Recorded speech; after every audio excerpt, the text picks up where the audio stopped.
How to turn off or on reviews permission on Amazon Shopping on Android or iOS phone. First open Amazon Shopping and then click these three lines here and then click settings and on your here click permissions and then wait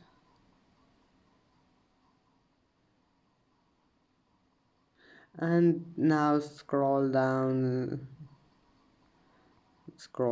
until you find this one here, reviews. Now you can turn it on or off. And that's it for today's video.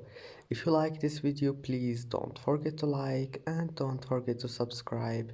And thank you for watching this video until the end, and see you in the next video.